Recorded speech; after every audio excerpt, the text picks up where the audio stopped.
जिनको ये लगता है कि ऐसे हम चला लेंगे, डंडे से चला लेंगे, ये देश किसी के बाप की जागीर नहीं है। हम वो पत्ते नहीं हैं जो शाख से टूटकर गिर जाएंगे। आंधियों को कह दो अपनी औकात में रहें। कि तुम तो धोखेबाज हो, वादा करके भूल जाते हो। रोज रोज मोदी जी तुम ऐसा करोगे, रोज रोज मोदी जी तुम ऐसा करोगे, जनता जो रूठ गई तो हाथ मलोगे। अरे तुम तो धोखेबाज हो, वादा करके भाग जाते हो। ये सोचते हैं मीडिया के बिना देश चलाया जा सकता है। आप मीडिया को खरीद सकते हो, आप मीडिया को दबा सकते हो, आप मीडिया के रिपोर्टर्स का मुंह बंद कर सकते हो, मगर आप हिंदुस्तान की आवाज को नहीं दबा सकते हो। जुड़ेगा भारत, और जोर से, मोदी साहब को सुनाई नहीं दिया। जुड़ेगा भारत, जुड़ेगा भारत। अगर हिंदुस्तान में मैच फिक्सिंग का चुनाव बीजेपी जीते और उसके बाद संविधान को उन्होंने बदला, तो इस पूरे देश में आग लगने जा रही है। जो मैंने कहा याद रखो, यह देश नहीं बचेगा। ये चुनाव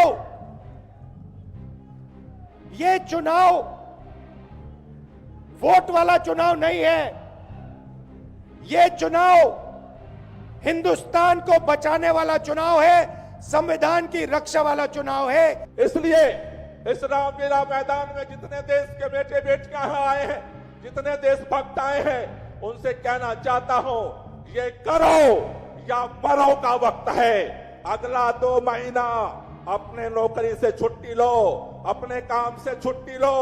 2 महीने लोकतांत्रिक आंदोलन का समय है, 2 महीना क्रांति का समय है। ये देश में लोकतंत्र ऐसे नहीं मिला। याद करो शहीद आजम भगत सिंह, राजगुरु सुखदेव को, याद करो तात्या टोपे को, अजीमुल्लाह खां को, याद करो बहादुर शाह जफर को, याद करो बेगम हजरत रानी लक्ष्मीबाई को, याद करो इस देश के स्वतंत्रता संग्राम सेनानियों को, याद करो महात्मा गांधी, अंबेडकर, फूले को, जिनकी कुर्बानी के दम पर यह देश आजाद हुआ है। नमस्कार, मैं रवीश कुमार। पटना, मुंबई के बाद आज दिल्ली के रामलीला मैदान में विपक्षी दलों की एक बड़ी रैली हुई। इस रैली में आम आदमी पार्टी और कांग्रेस के झंडे लहरा रहे थे, मगर 16 से ज्यादा नेताओं ने अपनी बात जनता के सामने रखी। भीड़ के हिसाब से महारैली बड़ी थी और मकसद के हिसाब से भी। एक तरफ ईडी की जांच से घिरे नेता बीजेपी में जाकर चुनाव लड़ रहे हैं, बीजेपी के सहयोगी दलों में जा रहे हैं और जांच से मुक्ति पा रहे हैं। उनके खिलाफ जांच बंद हो रही है, कार्रवाई नहीं हो रही। भ्रष्टाचार के उन्हीं आरोपों के चलते प्रफुल्ल पटेल से लेकर अजीत पवार सत्ता में बिठाए जा रहे हैं। लेकिन दूसरी तरफ ईडी के दबाव में आने से इनकार करने वाले विपक्ष के नेताओं को जेल भेजा जा रहा है। वही ईडी, उसी की जांच, लेकिन अजीत पवार उप मुख्यमंत्री और उप मुख्यमंत्री के पद पर रहे मनीष सिसोदिया जेल में, हेमंत सोरेन और अरविंद केजरीवाल जेल में। भारत की राजनीति में विपक्ष पर इतना क्रूर हमला कभी नहीं हुआ। सरकारी एजेंसियों के साथ साथ गोदी मीडिया ने भी विपक्ष को गायब कर दिया है। पुराने उदाहरणों का हवाला दिया जाता है, मगर तभी दिया जाता है जब विपक्ष के इस दमन को सही और सामान्य बताना होता है। आज जो भी गलत हो रहा है उसे सीधे सीधे गलत कहने के बजाय अतीत के उदाहरण दिए जाते हैं। विपक्ष की इस महारैली में आज के समय के तमाम लोकतांत्रिक खतरों को उठाया गया। सबने कहा कि आज देश के सामने विपक्ष के विलुप्त कर दिए जाने का खतरा किसी भी सवाल से बड़ा हो गया है। यह वही विपक्ष यहां इस रामलीला मैदान में हाजिर हुआ है जिसे गोदी मीडिया ने गायब कर दिया है, जिसकी प्रेस कॉन्फ्रेंस तक नहीं दिखाई जाती है और जिसके उठाए हुए मुद्दे रूटीन खबर बनाकर गायब कर दिए जाते हैं। वही विपक्ष यहां पूरी ताकत दिखाने आया। इस मंच पर 2 खाली कुर्सियां भी रखी गईं, एक अरविंद केजरीवाल के लिए और एक हेमंत सोरेन के लिए। जेल में बंद इन दो नेताओं के लिए भी 2 कुर्सियां इस मंच पर रखी गईं। साथ ही अरविंद केजरीवाल की पत्नी सुनीता केजरीवाल और हेमंत सोरेन की पत्नी कल्पना सोरेन भी मंच पर उपस्थित थीं। राज्यसभा सांसद संजय सिंह की पत्नी अनीता संजय सिंह भी मौजूद थीं। सत्येंद्र जैन की पत्नी पूनम भी थीं, लेकिन मनीष सिसोदिया की पत्नी बीमार होने के कारण नहीं आ सकीं। कुल मिलाकर 4 ऐसी महिलाएं थीं जिनके मुख्यमंत्री पति को, मंत्री पति को और सांसद पति को ईडी ने जेल में डाल दिया है। मंच पर कांग्रेस अध्यक्ष मल्लिकार्जुन खड़गे, पूर्व कांग्रेस अध्यक्ष सोनिया गांधी, कांग्रेस नेता प्रियंका गांधी, राहुल गांधी, दिल्ली कांग्रेस के तमाम नेता भी मौजूद थे। आम आदमी पार्टी की तरफ से गोपाल राय, सौरभ भारद्वाज और पंजाब के मुख्यमंत्री भगवंत सिंह मान ने भी भाषण दिया। यूपी के पूर्व मुख्यमंत्री अखिलेश यादव, महाराष्ट्र के पूर्व मुख्यमंत्री उद्धव ठाकरे, शरद पवार, महबूबा मुफ्ती, फारूक अब्दुल्ला, तृणमूल कांग्रेस के डेरेक ओब्रायन, सागरिका घोष, राजद नेता तेजस्वी यादव, सीपीएम नेता सीताराम येचुरी और वृंदा करात भी मंच पर उपस्थित रहे और कई नेताओं ने संबोधित भी किया। तमिलनाडु के मुख्यमंत्री एमके स्टालिन का भाषण त्रिची शिवा ने पढ़ा। माले के दीपांकर भट्टाचार्य ने भी रैली को संबोधित किया। आम आदमी पार्टी की तरफ से गोपाल राय ने कहा कि यह रैली बता रही है कि एनडीए का विकल्प तैयार हो गया है। यही विकल्प आज रामलीला मैदान में दिखाई दे रहा है। कई लोग पूछते हैं कि आगे ये विपक्ष के लोगों को ही क्यों गिरफ्तार करते हो? क्या भाजपा में कोई भ्रष्टाचारी नहीं है? देश जानता है। आज अरविंद केजरीवाल को जिस व्यक्ति के बयान के आधार पर गिरफ्तार कर लिया गया, वो शरद रेड्डी, साउथ लॉबी का, जिसको इन्होंने गिरफ्तार किया था शराब घोटाले में, उस शरद रेड्डी से इलेक्टोरल बॉन्ड की लिस्ट आने के बाद सारा दूध का दूध पानी का पानी हो गया। उस शरद रेड्डी से ये भाजपाइयों ने 60 करोड़ रुपया लिया है, जो ऑन रिकॉर्ड है। मैं पूछना चाहता हूं आज देश के प्रधानमंत्री से, इस 60 करोड़ रुपए का हिसाब कब दोगे? मैं ईडी से पूछना चाहता हूं, अरे तुमने मुख्यमंत्री तो गिरफ्तार कर लिया, इस शरद रेड्डी को कब फिर गिरफ्तार करोगे? अभी कल हमने देखा एनडीए में राघव मुंगटा के पिता को कैंडिडेट बना दिया। सारे बेईमानों को चुन चुन करके जिस पर आरोप लगाते थे उनको गिरफ्तार कर लिए, और उसके बाद तुमने पैसा ले लेकर के जमानत दिलवा दी, और आज पूछते हो कि कौन लोगों को जमानत नहीं मिल रही है। मैं आपसे कहना चाहता हूं दोस्तों, ये देश एक नया इतिहास रचने के लिए आपसे कुर्बानी मांग रहा है। ये देश एक मुहाने पर खड़ा है।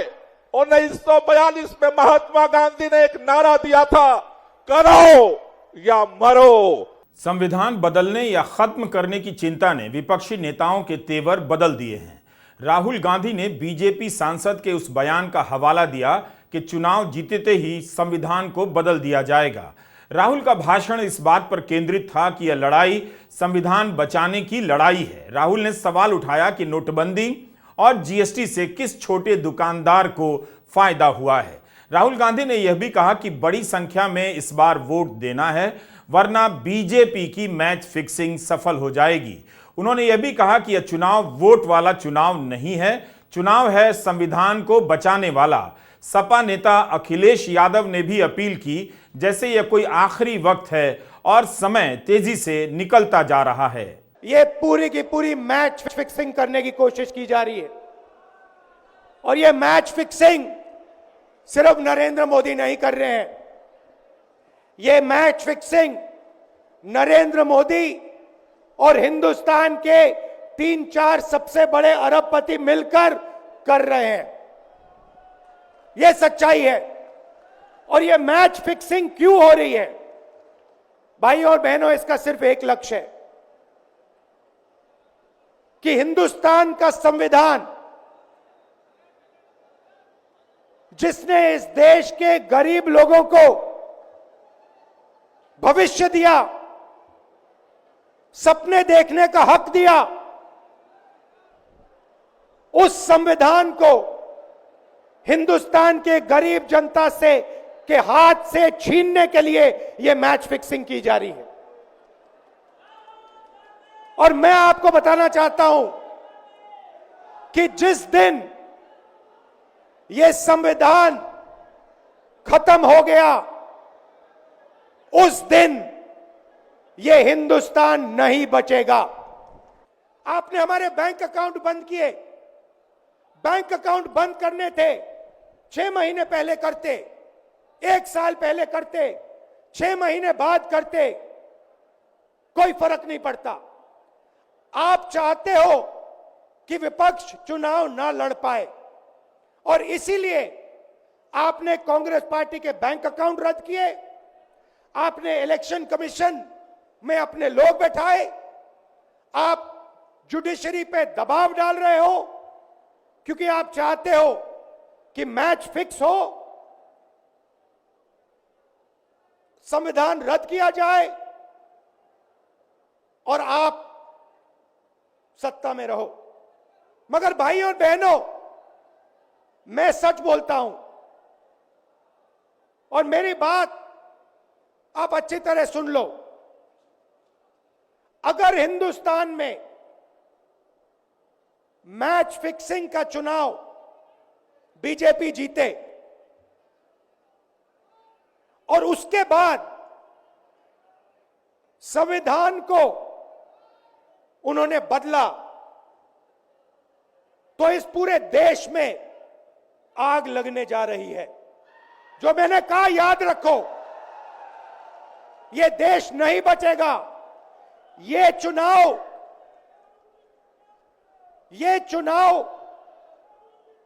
वोट वाला चुनाव नहीं है। यह चुनाव हिंदुस्तान को बचाने वाला चुनाव है, संविधान की रक्षा वाला चुनाव है। इस बार चुनाव आने जा रहा है, मैं आपसे अपील करना चाहता हूं, इन्हें हराओ, इन्हें वापस भेजो, क्योंकि अगर देश बचाना है तो हमारे आपके वोट से बचेगा, वोट से ही लोकतंत्र बचेगा, वोट से ही संविधान बचेगा, वोट से ही आरक्षण बचेगा और वोट से ही हमारे देश की आबादी के 90% लोग जो पीड़ित हैं उनको बचाने का काम होगा। मुंबई से आए उद्धव ठाकरे ने सुनीता केजरीवाल और कल्पना सोरेन को भरोसा दिलाया कि देश आपके साथ है, आपके इंसाफ के लिए सभी विपक्षी दल मिलकर लड़ेंगे। उद्धव ठाकरे ने कहा कि अगर हमारी दोनों बहनें मजबूती से लड़ रही हैं तो भाई कैसे पीछे रहेगा। पहले तो आशंका जताई जाती थी कि देश में तानाशाही है, लेकिन अब उन आशंकाओं से पर्दा हट चुका है। कुछ दिन पहले आशंका थी कि क्या हमारा देश तानाशाही की ओर चल रहा है, लेकिन अब वो आशंका नहीं रही, अब वो सच्चाई है। अगर बीजेपी सरकार को ऐसे लग रहा होगा कि अरविंद जी को अरेस्ट किया, हेमंत जी को अरेस्ट किया तो लोग डर जाएंगे, लेकिन उनको आज तक पता नहीं, उन्होंने अपने देशवासियों को कभी पहचाना नहीं। मेरे भारत का हर कोई डरने वाला नहीं, लड़ने वाला है।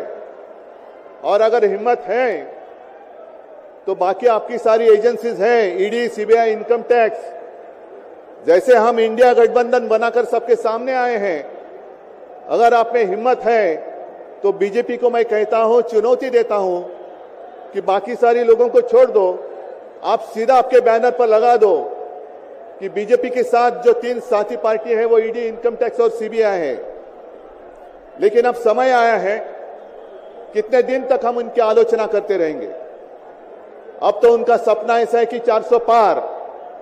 मैं पूरे देश को आह्वान करना चाहता हूं कि एक व्यक्ति और एक पार्टी की सरकार देश के लिए खतरनाक हो गई है और अब वो समय आया है कि एक पार्टी और एक व्यक्ति की सरकार नहीं चलेगी।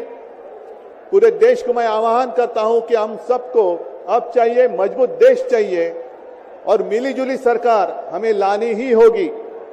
देश में जितने सारे प्रांत है, जितने सारे राज्य हैं, उनका सम्मान करने वाली सर्वतोमुखी सरकार अगर हम लाते हैं तो ही देश बच सकता है, नहीं तो फिर आपका सवाल है, आपका भविष्य आप किसके हाथ में देना चाहते हो। हम सारे आए हैं चुनाव के प्रचार के लिए नहीं आए हैं, हम प्रजातंत्र की रक्षा के लिए आए हैं। विपक्ष के नेताओं के भाषण में ईडी का आतंक प्रमुख रूप से छाया रहा। बार बार उदाहरण दिए गए कि ईडी ने कई सारे नेताओं को भ्रष्ट बताया, कार्रवाई की और अब वही सारे बीजेपी के साथ चले गए। उद्धव ठाकरे ने किसानों को याद दिलाया कि जो सरकार किसानों को आतंकवादी मानती है, किसानों को दिल्ली आने से रोकती है, उस सरकार को दिल्ली आने से रोकना होगा।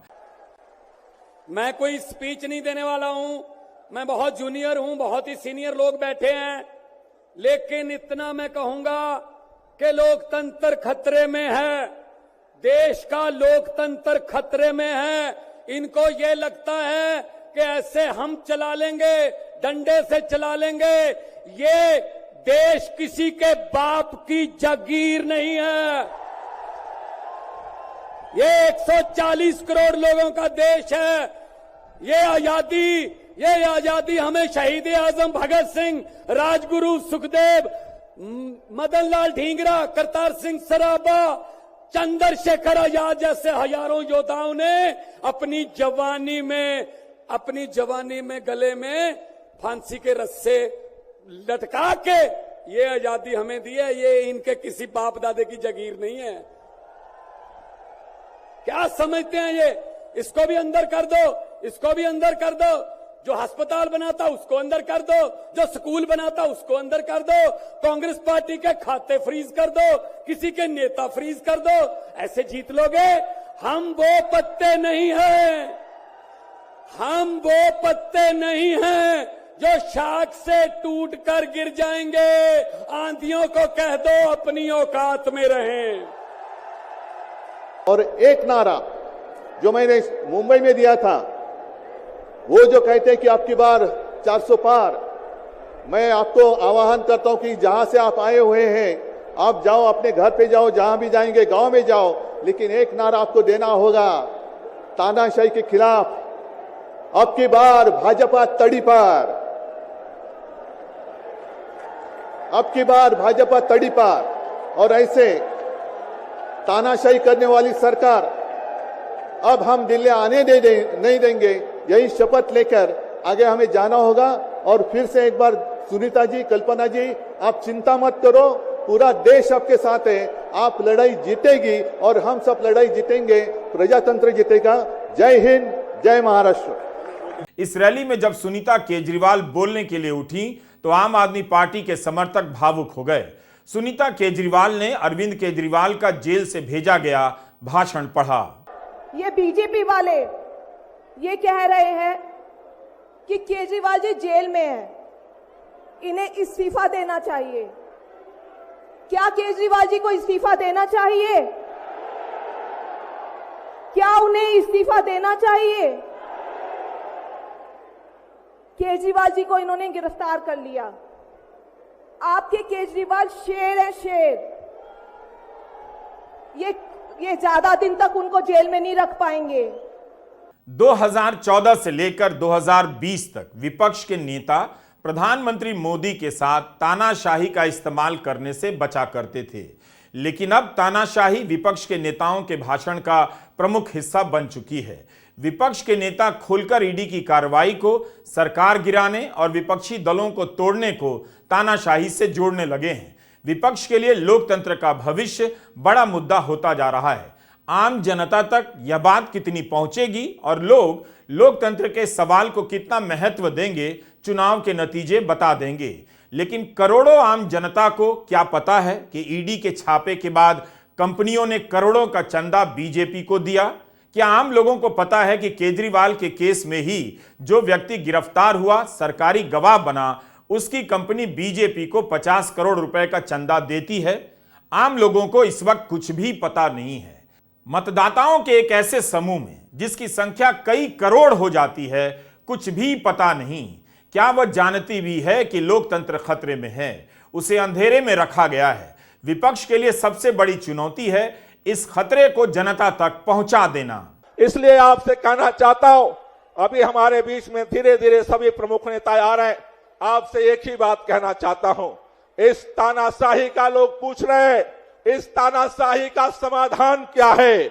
आपसे एक ही बात कहना चाहता हूं, तानाशाही का एक ही समाधान है, ज्यादा से ज्यादा मतदान करवाओ। अपने अपने इस रैली के बाद घरों में जाना, पूरे देश में जाना, अपने अपने घरों में जाकर के एक रजिस्टर खरीद लेना, अपने दोस्तों की, अपने रिश्तेदारों की, अपने जानकारों की लिस्ट बनाना शुरू करो और सबको इस बात के लिए तैयार करो।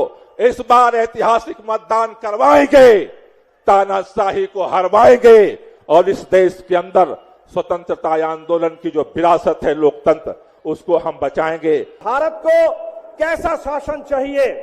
कुछ लोग थे जो कहते थे कि अमेरिका के तर्ज पर भारत को भी राष्ट्रपति शासन चाहिए, राष्ट्रपति शासित प्रणाली चाहिए। बाबा साहब अंबेडकर थे जिन्होंने कहा कि नहीं, हिंदुस्तान को संसदीय लोकतंत्र चाहिए, क्योंकि संसदीय लोकतंत्र में सत्ता के ऊपर जनता की कम से कम थोड़ा नियंत्रण रहता है, जनता की थोड़ी निगरानी रहती है। आज वो नियंत्रण, वो निगरानी उन तमाम संस्थाओं को खत्म करने की कोशिश है। अंग्रेजी में एक कहावत है, absolute power corrupts absolutely. Absolute power और एब्सोल्यूट करप्शन एक ही सिक्के के दो पहलू हैं। आज जब मोदी सरकार ये चाहती है कि देश की पूरी राजनीतिक सत्ता उस सरकार के पास हो, मोदी जी और अमित शाह के हाथ में हो, देश की पूरी संपत्ति वो अदानी और अंबानी के पास हो, तो सत्ता का और संपत्ति का ये जो केंद्रीकरण है, ये हिंदुस्तान के लोकतंत्र को खत्म कर रहा है। और इसीलिए वो डिमोनेटाइजेशन से लेकर के इलेक्टोरल बॉन्ड तक चरम भ्रष्टाचार, हिंदुस्तान में अब तक जितना भ्रष्टाचार हम लोगों ने देखा है, अब तक की सबसे भ्रष्ट सरकार मोदी सरकार है। भारतीय जनता पार्टी हिंदुस्तान के अब तक की सबसे भ्रष्ट पार्टी है। और इसीलिए इस बार की निर्णायक लड़ाई भ्रष्टाचार के खिलाफ, तानाशाही के खिलाफ, फांसीवाद के खिलाफ, मनुवाद के खिलाफ, इस देश में संविधान को खत्म करके मनुस्मृति को थोपने की साजिश के खिलाफ देश की निर्णायक लड़ाई है। विपक्ष आज सबसे कमजोर हालत में है। यह कमजोरी राजनीतिक नहीं है, बल्कि इस कमजोरी को कृत्रिम रूप से पैदा किया गया। जांच एजेंसियों की एकतरफा कार्रवाई से विपक्ष को छिन्न भिन्न कर दिया गया है। इस रैली में केजरीवाल को ही नहीं, बल्कि केजरीवाल की गिरफ्तारी के बाद हेमंत सोरेन की गिरफ्तारी का मामला भी फिर से याद किया जाने लगा है। हेमंत सोरेन की गिरफ्तारी के बाद उनकी पार्टी ने भी झारखंड में बहुत बड़ा आंदोलन किया, मगर दिल्ली तक उनकी बातें नहीं पहुंची। पंजाब के मुख्यमंत्री भगवंत सिंह मान ने कल्पना सोरेन का स्वागत किया। इससे पहले कल्पना सोरेन ने दिल्ली में सोनिया गांधी और सुनीता केजरीवाल से मुलाकात भी की थी। कल्पना ने जोरदार भाषण दिया। रामलीला मैदान में एक आदिवासी नेता अपने इतिहास के प्रतीकों को भी रख रही थी और भविष्य के खतरों को भी। कल्पना सोरेन ने रामलीला मैदान में राम को भी याद किया और कहा कि नीति और नियम का पालन करना नरेंद्र मोदी को उनसे सीखना चाहिए।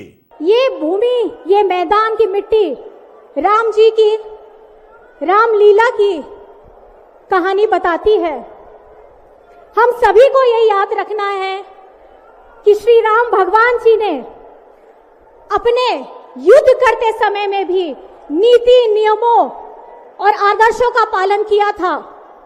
और जिस तरीके से उन्होंने शक्तिशाली होते हुए भी हमेशा धैर्य एवं सहनशीलता दिखाई है, और जिस तरीके से उन्होंने ज्ञानी होते हुए भी ज्ञान पाने की तत्परता दिखाई थी, और जिस तरीके से युद्ध में अपने प्रतिद्वंदियों को हरा करके भी उन्हें सम्मान की दृष्टि से देखा था, आज हमें सबको भगवान श्री राम जी के आदर्शों को सच्चे ढंग से समझने की जरूरत है।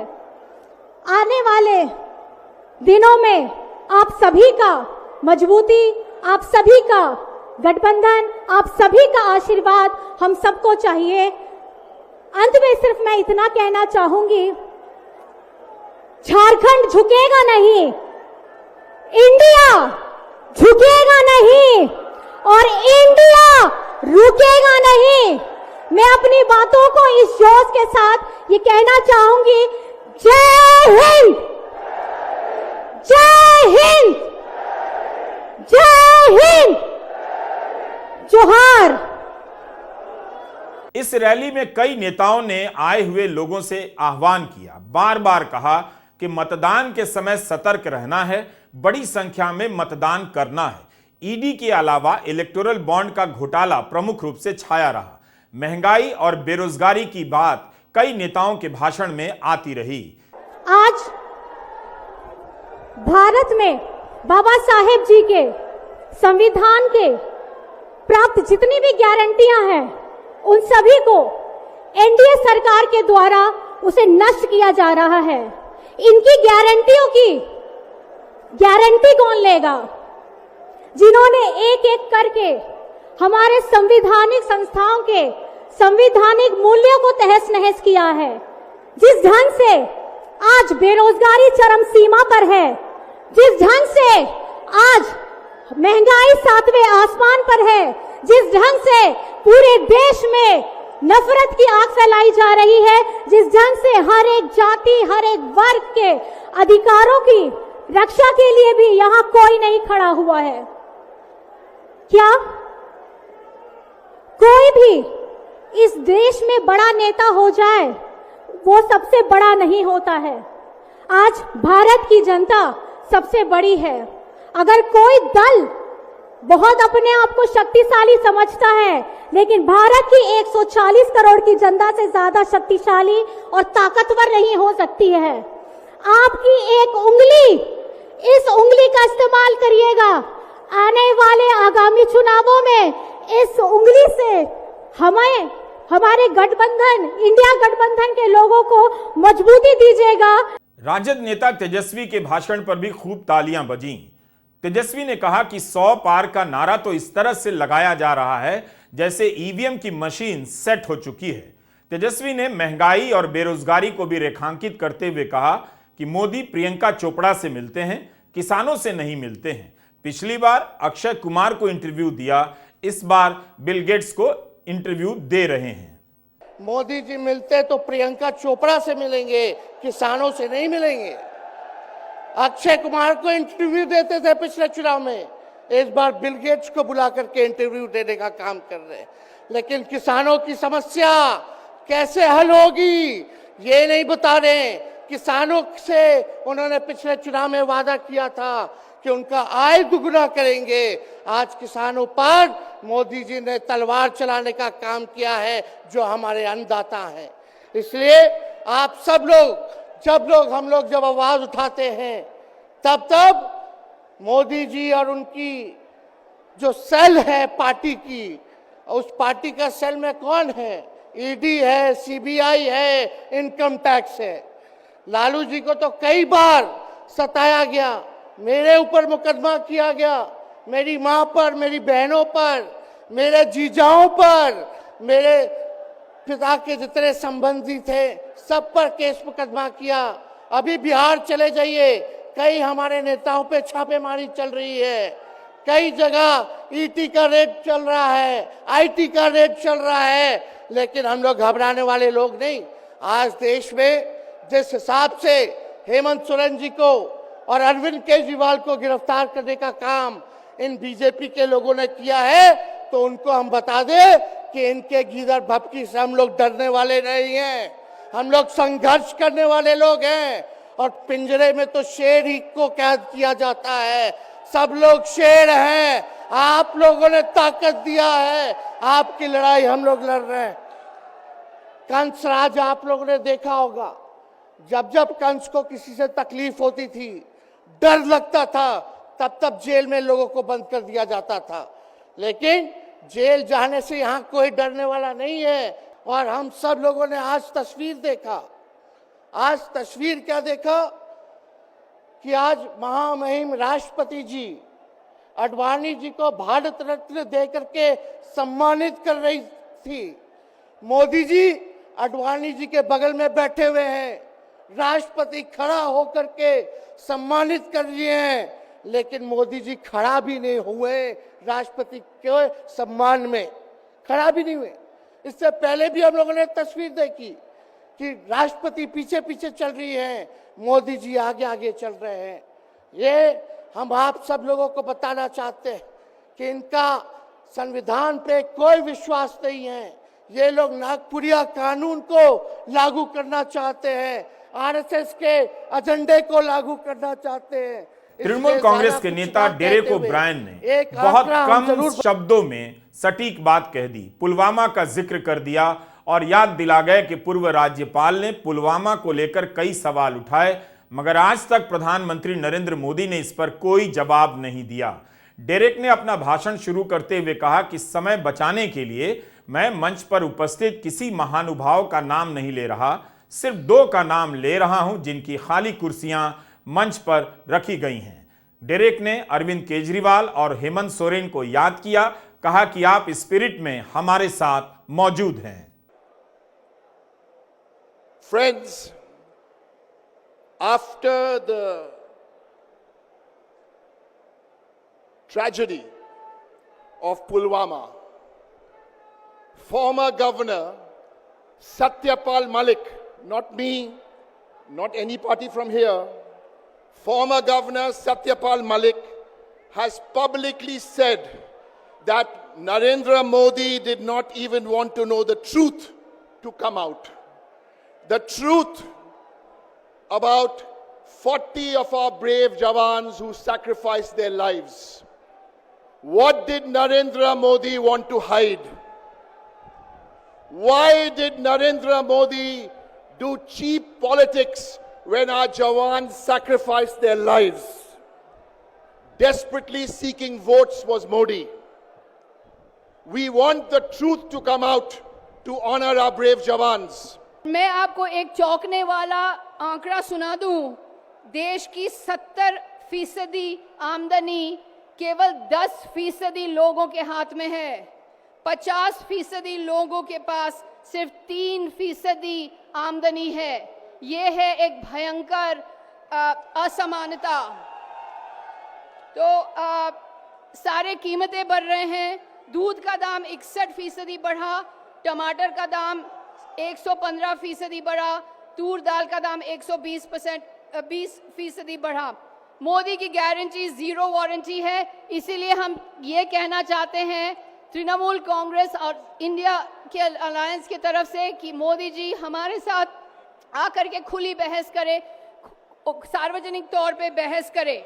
रामलीला मैदान की महारैली ने लोकतंत्र के खतरे को काफी विस्तार से रखा। विपक्ष के नेता इससे बेहतर तरीके से इन सभी खतरों को जनता के बीच नहीं रख सकते थे। रामलीला मैदान अपनी कई विसंगतियों और विडंबनाओं के लिए जाना जाता है। उन बातों का यहां कोई मतलब नहीं रहा। मतलब है विपक्ष के नेताओं की आवाज को सुनने और समझने का। क्या मंच से आ रही खतरों की आहटें जनता तक पहुंच पा रही हैं? जनता महसूस कर पा रही है? क्या उसे लग रहा है कि जो कहा गया है सच है? इसकी जांच बहुत आसान है। आप चैनल खोलकर देख लीजिए, अखबार पलटकर देख लीजिए, आपको खबरें गायब मिलेंगी। इलेक्टोरल बॉन्ड से जुड़ी तमाम खबरों की रिपोर्टिंग समाप्त हो चुकी है। कई अखबारों ने तो की भी नहीं। सरकार से सवाल गायब मिलेंगे। मीडिया में जनता की आवाज गायब है और मीडिया में विपक्ष के सवाल गायब हैं। तो जो बचा है वो क्या बचा है?